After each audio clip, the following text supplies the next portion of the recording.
Alors Yvan Perrin, vous êtes le secrétaire général de l'UDC Genève. Vous avez été un des seuls à pointer du doigt le fait que le jeune métis qui avait prétendu être agressé par une dizaine de jeunes parlant allemand et qui lui avait scarifié une croix gammée était un affabulateur. C'était en janvier dernier. Euh, la police a découvert que ces scarifications dataient d'avant sa présumée agression.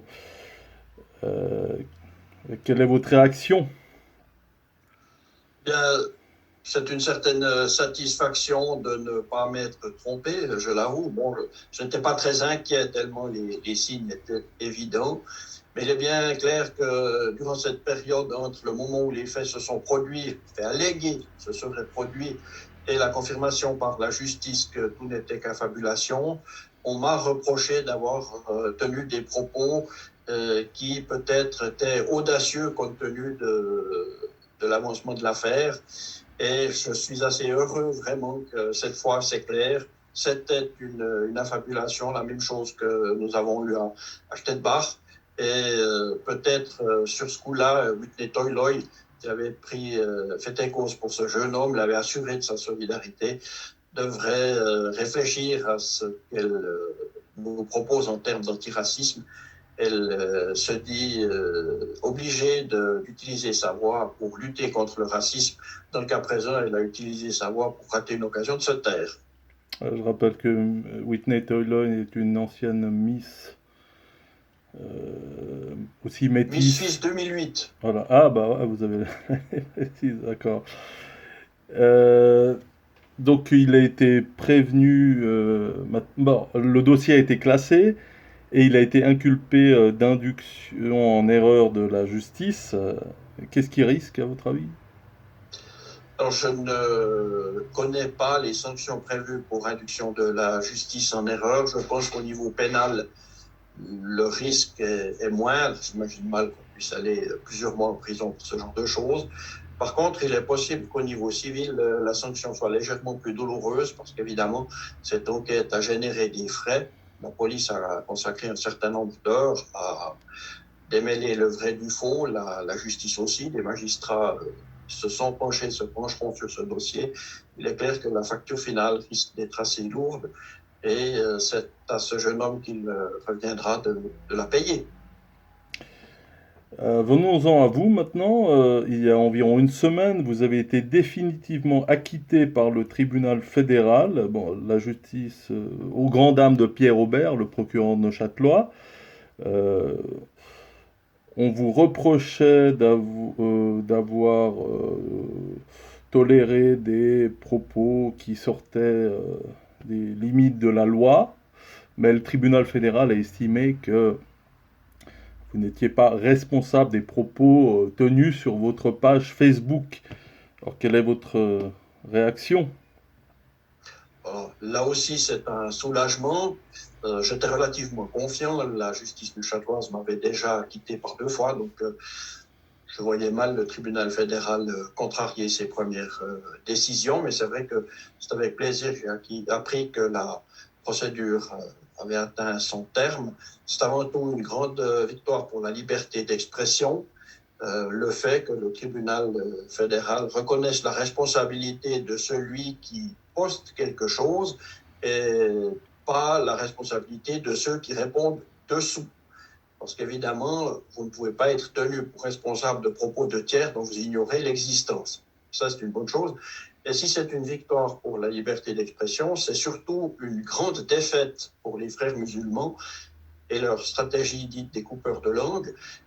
Cette coterie veille à lancer des procédures judiciaires tous azimuts pour contrarier les discours contraires à sa vision des choses. Et c'était bien dans ce cadre-là que cette dénonciation avait été lancée. C'est une association de Martigny présidée par Abdullah Malak qui tentait de me faire taire s'agissant des critiques que je formule volontiers à l'endroit d'une institution bien connue à la Chaux-de-Fonds, sponsorisée généreusement par le Qatar, ce que l'institution en question démentait avec véhémence depuis bien longtemps. On s'est rendu compte avec l'apparition d'un livre, Qatar Papers, que cette institution mentait vraiment depuis bien longtemps et qu'elle a pris au passage un certain nombre de naïfs pour des idiots.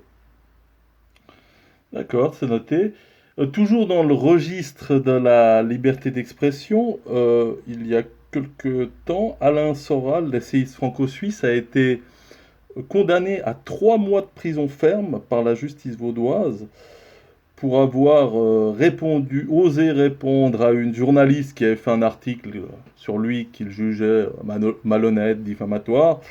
Alain Soral avait répondu de manière un peu taquine qu'il se sentait plus légitime qu'une militante queer qui militait aussi pour les migrants, et puis que, bon, il avait dit qu'elle était en surpoids aussi, voilà, il avait indiqué que...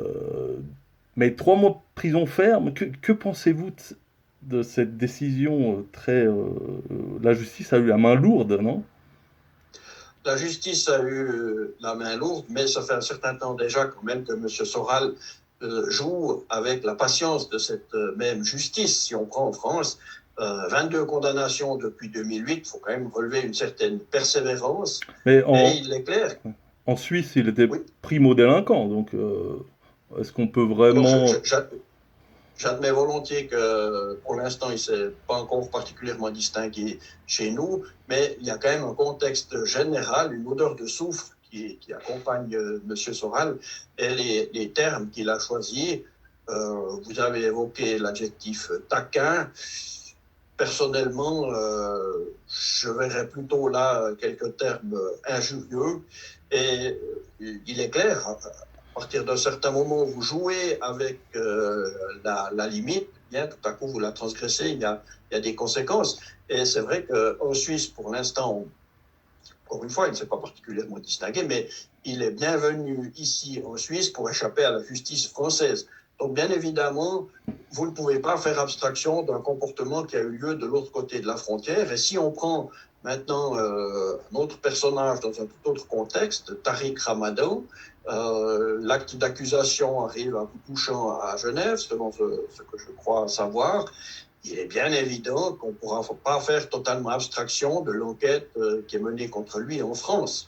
Donc, vous ne pouvez pas, en passant d'un pays à l'autre, prétendre à ce qu'on oublie tout. Alors après, encore une fois, je n'ai pas tout le détail, je n'ai pas suivi ce dossier.